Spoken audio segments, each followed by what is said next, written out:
C'est le tout premier épisode du nouveau podcast qu'on lance avec Burst, Contrôle, pour reprendre le contrôle sur la tech. Donc aujourd'hui, on a le plaisir de recevoir Jean Catan. Jean Catan, il est secrétaire général du Conseil national au numérique.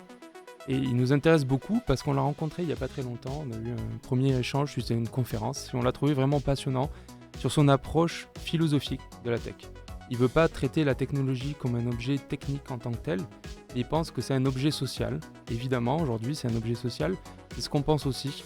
Et c'est pour ça qu'on lance ce projet-là de podcast. Parce que la tech irrigue tous les aspects de notre vie aujourd'hui, soit à l'échelle personnelle ou à l'échelle de société. Et il y a des questions qui sont légitimes à poser aujourd'hui. Notamment, qui a pris le contrôle sur la tech ? Qui a pris le contrôle sur nos vies privées ? Donc on vous laisse en profiter. Il n'a pas la langue dans sa poche, il a des choses très intéressantes à dire. Et on démarre le podcast avec Jean. Merci. Bonsoir Jean Catan, merci beaucoup de venir jusqu'à nous à la Gaîté Lyrique dans ce très beau studio. On est heureux de démarrer ce nouveau projet de Burst, du coup avec Alain, avec ce nouveau podcast Contrôle, pour reprendre le contrôle sur le numérique. On va parler ici de souveraineté numérique, de contrôle du web, qui a le contrôle et qui se fait contrôler. Et aujourd'hui, c'est important de pouvoir commencer avec toi, parce que tu es secrétaire général du Conseil national du numérique, qui a une mission importante sur ce sujet-là. Est-ce que tu peux nous expliquer un petit peu ton parcours, ce qui t'a amené jusqu'à ce rôle-là aujourd'hui, et nous dire un mot sur le Conseil national du numérique et quelle est sa fonction actuelle ? Avec grand plaisir, merci beaucoup pour l'invitation. Je confirme, le studio est absolument chaleureux. Merci infiniment, je suis très honoré d'être là avec vous. Donc oui, en effet, Jean Catan, secrétaire général du Conseil national du numérique. Je suis arrivé dans ce grand bain du numérique avec les yeux d'un enfant, on va dire, quand Internet a débarqué dans nos foyers dans les années 90. Donc c'est un peu une phrase de boomer aujourd'hui que de dire ça, mais c'est vraiment là que tout a commencé. Je me suis rendu compte qu'il allait y avoir beaucoup d'enjeux en fait, de société qui allaient émerger autour de nos usages sur Internet. Et donc petit à petit, en fait, en effet, ces questions sont posées dans la société. Une majeure question qui s'est posée, c'était notamment, par exemple, autour du téléchargement de pair à pair, le piratage. Qu'est-ce qu'on fait avec ça ? Donc les débats sur Adopi. Il y a eu d'autres sujets comme la neutralité du net, par exemple, la surveillance des réseaux. Ça, c'est beaucoup de questions auxquelles je me suis intéressé pendant de nombreuses années. D'abord du point de vue de la société civile. J'avais le plaisir de partager beaucoup de temps et de moments avec les membres de la Quadrature du Net, notamment, dont j'ai été membre du Conseil d'orientation stratégique à un moment, avant de rejoindre l'ARCEP, donc le régulateur des télécoms, qui est en charge donc d'assurer l'ouverture et l'accessibilité en gros des réseaux de télécommunications qui sont l'infrastructure de base d'Internet dans notre pays. Donc voilà, à tout un chacun. Donc ça, j'y étais pendant 6 ans pour passer 3 années notamment auprès de Sébastien Soriano, donc le président de l'ARCEP. Et depuis donc 1 an et demi environ, je suis secrétaire général du Conseil national du numérique. Le Conseil national du numérique, c'est donc une instance consultative indépendante qui est rattaché auprès du secrétaire d'État en charge du numérique, donc qui est Cédrico, et dont les membres sont nommés pour une durée de 2 ans par le Premier ministre. C'est une vingtaine de membres qui sont nommés avec donc une coprésidence, très important, Françoise Mercadal de la Salle et Gilles Babinet. Et donc le Conseil national du numérique, qui est une instance maintenant qui a plus de 10 ans, a eu de très nombreuses missions au cours de cette dernière décennie. Au début, il y avait une logique d'impulsion économique, en fait, dans un secteur qui n'avait pas encore de French Tech. On n'avait pas encore les 25 licornes d'aujourd'hui. Donc l'idée était vraiment de faire prendre le pas à un milieu économique et de faire prendre le pli numérique, en gros. Ensuite, il y a beaucoup de questions d'ordre réglementaire qui se sont posées et beaucoup d'avis très importants qui ont été produits par le Conseil national du numérique. Et après le confinement, après des débats assez chargés sur la 5G, notamment dans la société, on s'est rendu compte qu'il y avait une relation à la technologie qui était parfois à l'origine de nombreux malaises et qu'il était important. Parce que pour situer du coup un petit peu le contexte, il y a eu une sorte de réforme du Conseil national du numérique, à peu près au même moment où tu as pris tes fonctions, je crois, c'est ça, supervisé par Cédrico. L'objectif était de plus faire du numérique un simple objet technique, mais aussi un fait de société. C'est ça, et de produire de l'intelligence sur tout ça et de l'information. Alors en fait, plutôt qu'une réforme, parce qu'institutionnellement il n'y a pas eu tellement de changements, c'était de dire en fait ce qu'il est important que vous étudiez c'est cette relation à la technologie, la relation de l'humain à la technologie. Et donc de prendre la technologie non plus seulement comme un fait technique ou réglementaire, mais comme un fait social global en fait, qui va avoir un impact sur l'ensemble des pans de notre existence. Et donc ce qui nous a été demandé de faire, et ce que l'on a fait avec très grand plaisir, c'était d'explorer en fait chaque pan de notre relation numérique et de voir en quoi est-ce que nos façons de vivre ensemble, nos façons de nous construire, nos façons de penser, nos façons d'évoluer tout simplement étaient finalement métamorphosées par cette rupture technologique qu'est le numérique et qui entraîne, comme beaucoup le disent finalement, une révolution anthropologique. Et donc c'est pour ça par exemple que les membres du Conseil national du numérique dans la présente mandature sont pour beaucoup, pas exclusivement, parce qu'il y a des informaticiens, il y a des entrepreneurs, il y a des gens qui sont... Donc, par exemple, il y a 4 parlementaires qui sont désignés par les présidents de chambre. Il y a des juristes, des journalistes, mais il y a beaucoup aussi de personnes qui viennent des sciences humaines. Et ça, c'est un peu une nouveauté. C'est-à-dire, il y a des sociologues, anthropologues, philosophes, psychologues. Et vous avez un rôle consultatif, tu disais tout à l'heure. Donc, c'est consultatif à quel niveau? Est-ce que le gouvernement vient vous présenter des projets de loi, par exemple, et consulter sur des projets de loi très concrets que vous pourriez aussi retoquer? Alors là, c'est là où on s'est inscrit dans une autre dynamique que celle qui existait précédemment.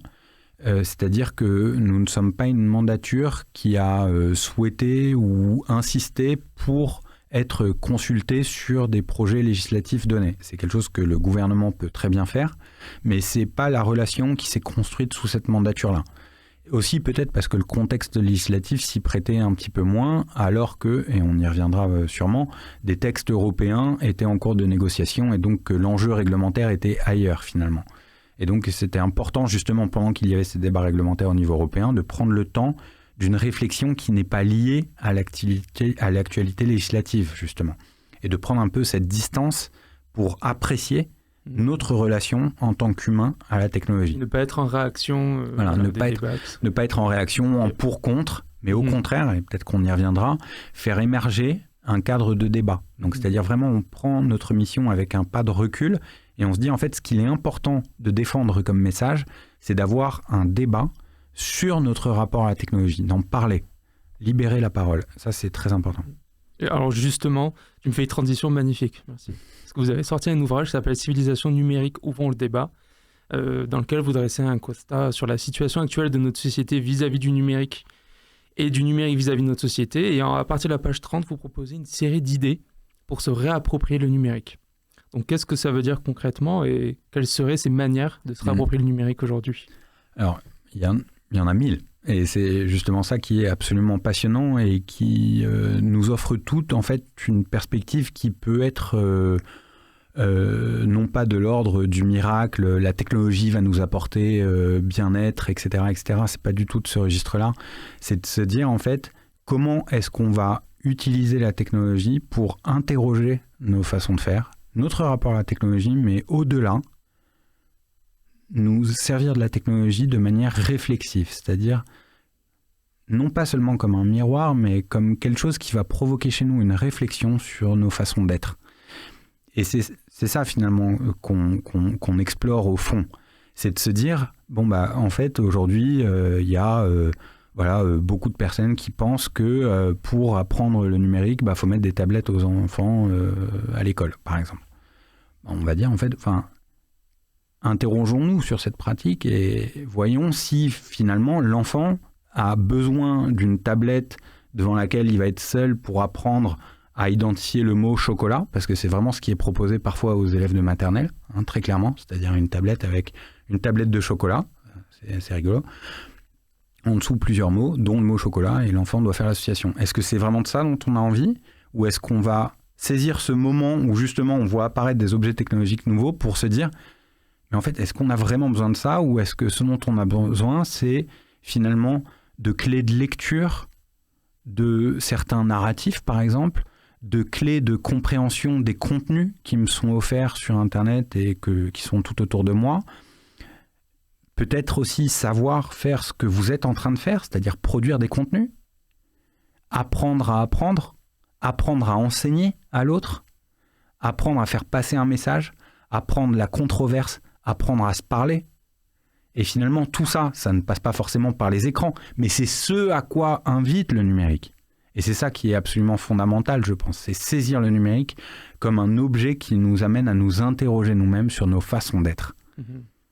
C'est essentiel ce que tu dis là, et c'est l'ambition à long terme de ce projet de podcast qu'on démarre ici aujourd'hui avec toi, sur le très long terme, même à notre petite échelle. Mais l'idée, c'est de sensibiliser les gens sur ce qui se passe d'un point de vue société et aussi à leur échelle personnelle, quelles sont les alternatives qui existent. Parce qu'il y a juste besoin d'un petit déclic, de faire chacun un petit shift, parce que finalement, la solution qui va être meilleure pour nous et qui va nous respecter en tant qu'usagers et citoyens, ben souvent elle est à portée de clic. C'est le choix d'un moteur de recherche différent, d'un navigateur différent, d'un service de mail différent, d'une messagerie différente.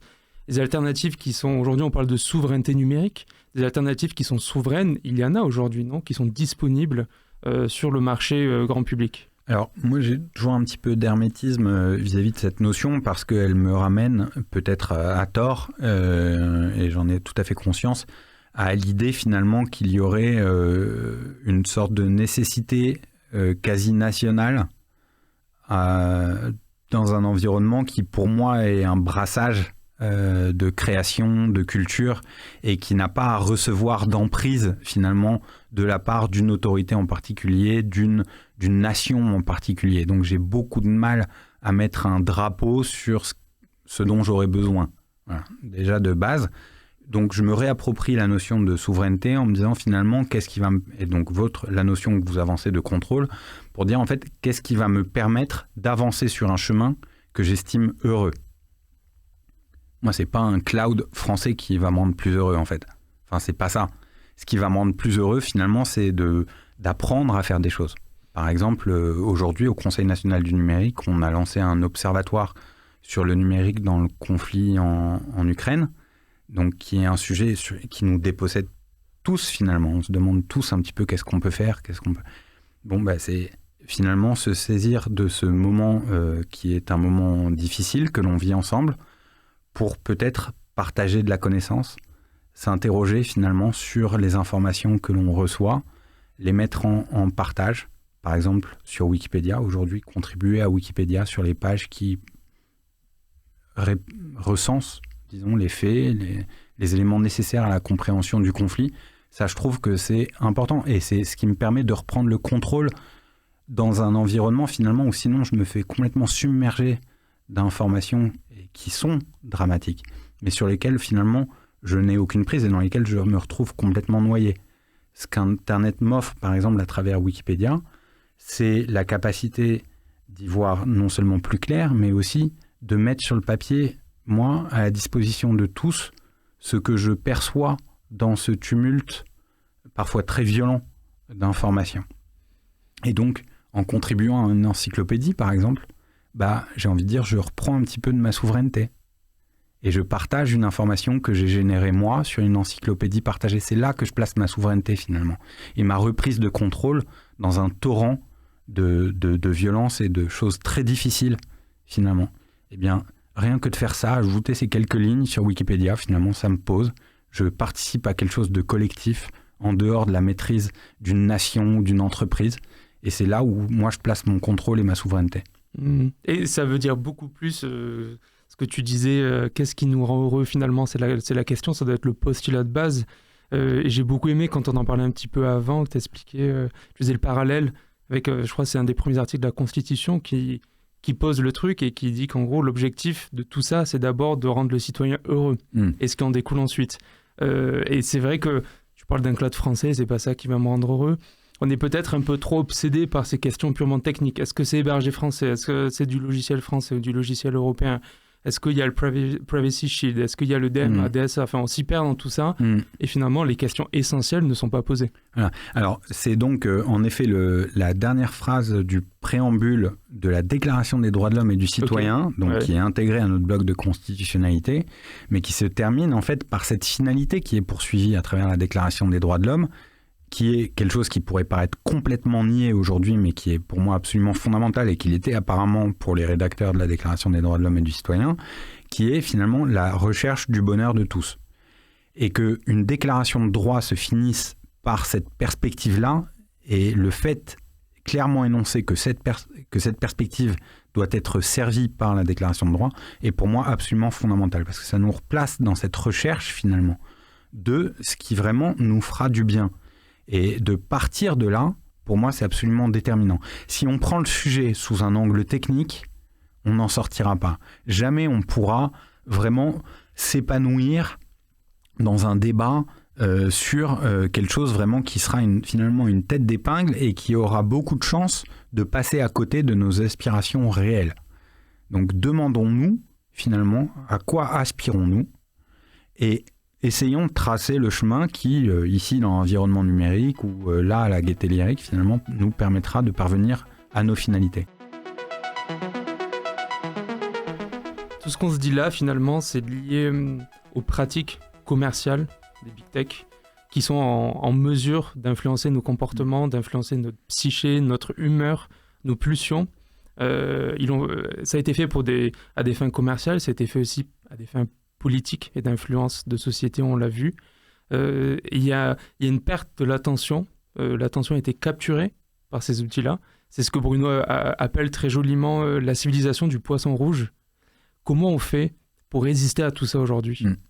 Oui, parce qu'à travers la recherche du bonheur, on pourrait se dire, au fond, si j'assouvis toutes mes pulsions, en fait, je vais être très heureux. Et c'est ça, finalement, que font beaucoup de plateformes aujourd'hui. C'est finalement assouvir des pulsions très rapides à travers une économie qu'on a qualifiée d'économie de l'attention et donc sur laquelle on a beaucoup travaillé au Conseil national du numérique au point d'y dédier un dossier entier publié en janvier de cette année. Et donc en fait, oui, nous arrivons au constat que nous ne faisons pas seulement face à une économie de l'attention, mais à une économie de la manipulation en fait. Et c'est là où les choses deviennent potentiellement très très dangereux, notamment pour l'exercice de la démocratie. Et c'est là où nous, citoyens, on a un rôle à jouer pour imposer un cadre d'échange, un cadre de partage de contenu qui soit respectueux des principes et droits et libertés qui nous sont chers et qui sont dans nos textes de droit. Et c'est là où finalement on doit penser ce renversement et dans notre rapport à la plateforme. Aujourd'hui, nous sommes dans une mécanique qui a d'ailleurs été très bien décrite par Reed Hastings, qui est PDG de Netflix, qui disait cette phrase très connue qui est notre seul concurrent est le sommeil et nous sommes en train de gagner. Donc nous sommes en plein dedans, je suis en plein dedans, ça sans aucun problème, je peux très clairement l'affirmer. Et comment est-ce qu'on sort de là ? Comment est-ce qu'on reprend le contrôle finalement ? C'est peut-être en faisant valoir notre voix collectivement sur le fonctionnement de ces plateformes que l'on y parviendra. Est-ce qu'on a nulle part où se cacher ? Tu vois, quand je t'entends dire tout ça, est-ce qu'il y a des bulles d'intimité qui existent encore ? Ou est-ce qu'il faut complètement se déconnecter ? Non, je pense que en fait, il y a un principe de parcimonie, je pense, qui est à respecter, mais qui est très en lien avec ce que je disais tout à l'heure, c'est-à-dire c'est notre capacité à nous interroger sur nos usages qui sera absolument fondamentale. C'est se poser finalement à chaque fois 2 secondes et de se dire, en fait, mais de quoi est-ce que j'ai vraiment envie ? De quoi est-ce que j'ai vraiment envie ? Donc un contrôle sur soi avant de contrôler l'outil. Voilà, et c'est d'abord sur soi que le travail, je pense, doit être fait. Et l'objet technologique n'est finalement qu'un objet de médiation dans notre rapport à nous-mêmes. C'est comme ça qu'on en sortira, je pense. Et alors peut-être que notre bonheur existera sur un outil numérique donné X ou Y ou quoi, mais c'est important d'avoir ce moment d'interrogation de soi à soi sur nos aspirations les plus profondes. Et à partir de là, que l'outil redevienne un outil finalement. Et si on doit passer par Google, Facebook ou Peertube ou n'importe quel autre service de Framasoft ou autre pour assouvir nos besoins, d'accord, très bien. Mais prenons ce temps en amont de nous interroger sur nos désirs les plus profonds. Là, on a parlé de ce qu'on peut faire à l'échelle individuelle. Il se passe beaucoup de choses à l'échelle européenne.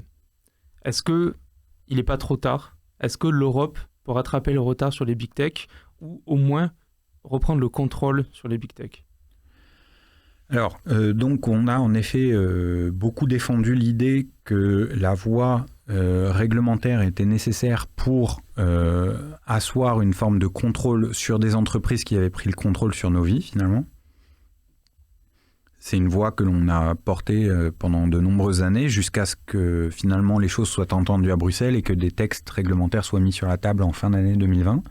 Donc un texte qui vise à réguler d'un point de vue économique les marchés du numérique, en gros, pour faire simple, et un texte qui vise à encadrer la capacité des plateformes à réguler les contenus à travers les fonctions de modération notamment. Est-ce que là tu parles du DMA et voilà, du DSA, du DMA pour le premier et du DSA pour le deuxième. Si tu peux nous refaire un topo là-dessus, parce qu'on ne comprend plus rien à ce qui se passe.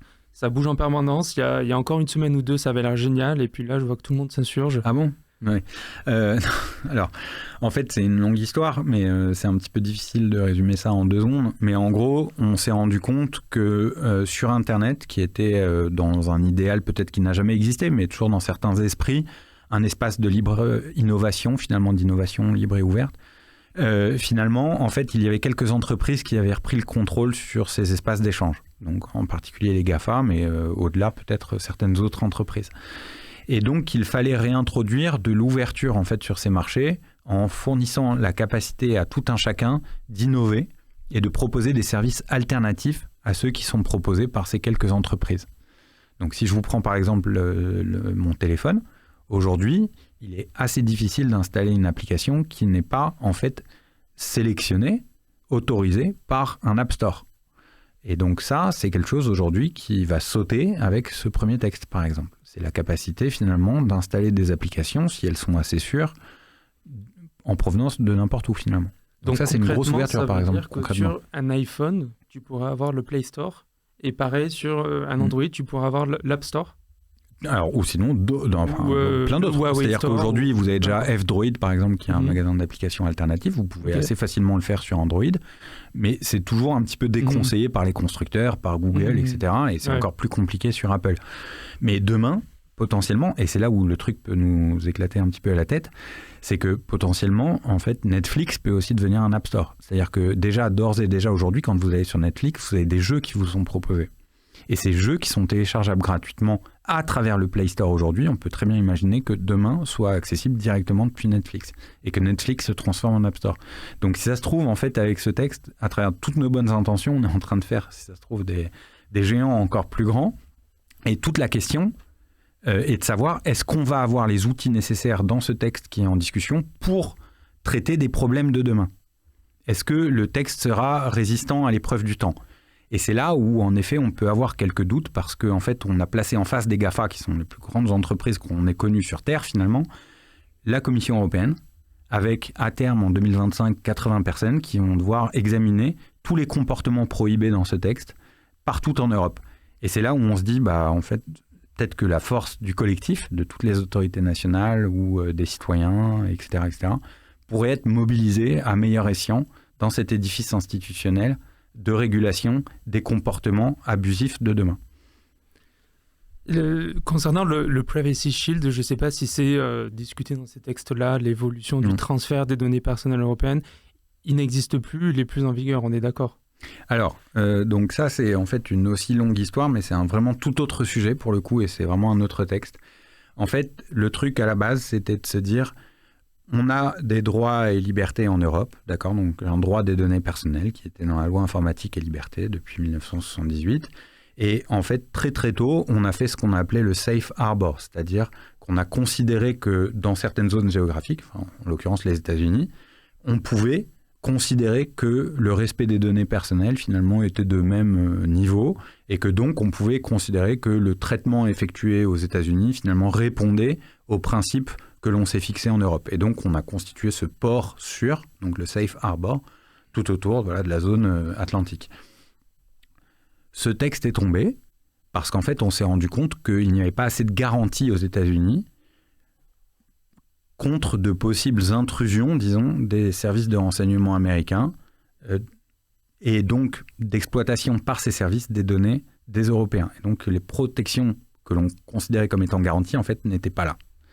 Donc le texte est tombé. Ça, c'est un premier arrêt. Ensuite, il y a eu un deuxième texte, donc Privacy Shield. Et il fait suite au RGPD, c'est ça ? Il est tombé suite au RGPD. Non, en fait... Il ne respecte pas ou... Non, mais en fait, c'était même avant le RGPD, en fait, le dispositif américain ne respectait pas le droit de protection des données personnelles qui précédait au RGPD et qui était issu de la loi de 78, en fait.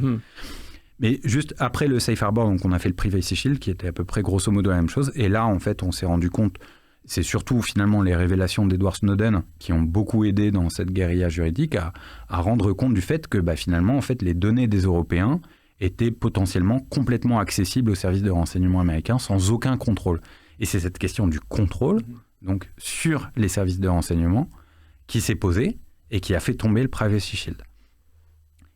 Aujourd'hui, donc, les autorités américaines et européennes entendent remettre un texte sur la table.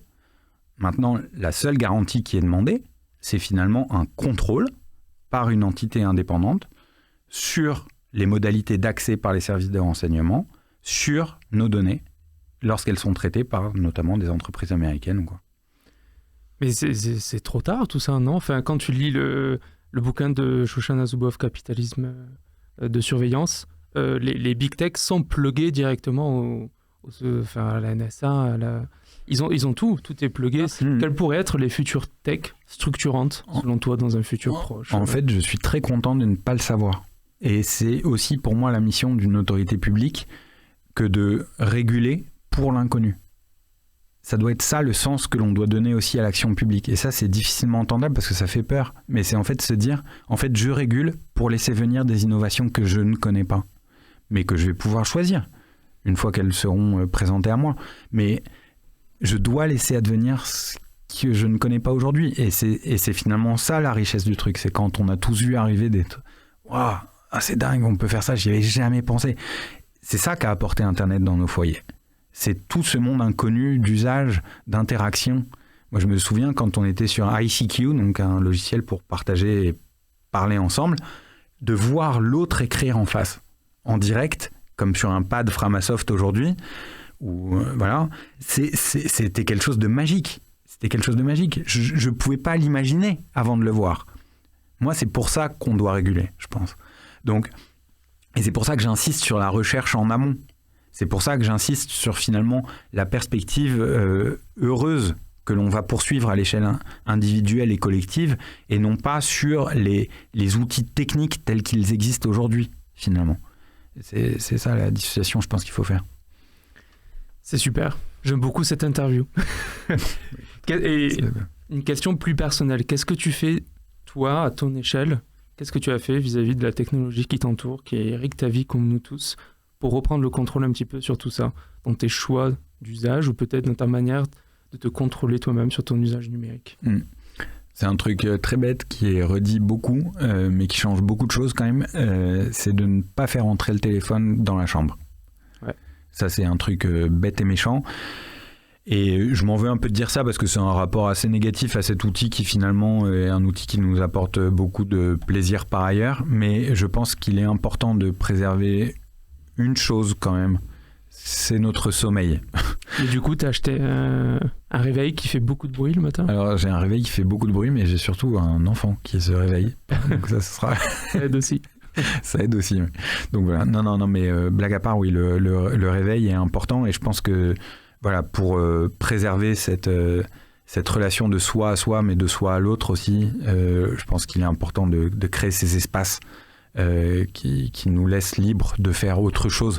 Parce que tout ça, c'est très kiffant, ces écrans, c'est beaucoup de plaisir, mais on prendra d'autant plus de plaisir dans notre relation à la technologie. Je pense qu'on aura aussi une capacité à s'en abstraire. J'aimerais beaucoup savoir quelles seraient tes références. Qu'est-ce que tu nous conseillerais à ceux qui nous regardent et nous écoutent pour mieux comprendre quels sont les enjeux en matière de bouquins à lire, de podcasts à écouter, de documentaires ou de films à regarder?